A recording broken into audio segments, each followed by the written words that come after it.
Here at Roadshow, we're starting off 2018 with a trip to Las Vegas for CES, the Consumer Electronics Show, which this year has so much automotive stuff, we think it should be called the Cars and Electronics Show.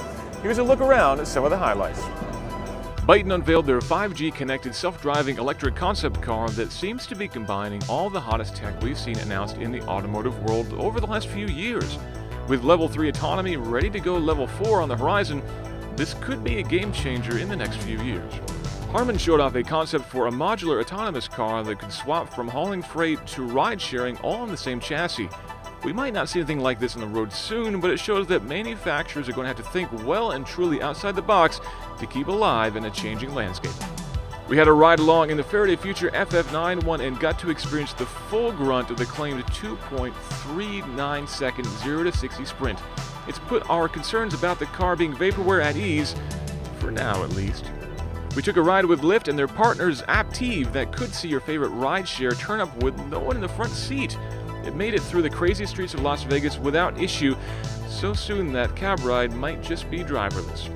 Hyundai wants to invent a new category of car with the Future Utility Vehicle, or FUV. To you and me, that means hydrogen fuel cell SUV built completely from the ground up for fuel cells.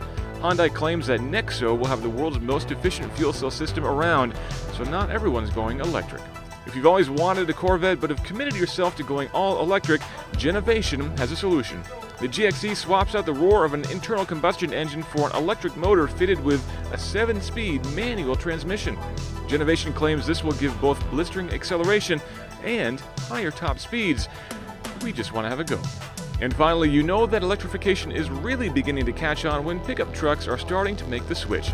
The workhorse W15 takes what should have been the last bastion of oil burners and drags it to the modern era. With a potential range of 310 miles thanks to a BMW-sourced internal range extender, this could be an electrified option for those of you with heavy-duty jobs. That's it from here in Las Vegas. We'll see you next week in Detroit.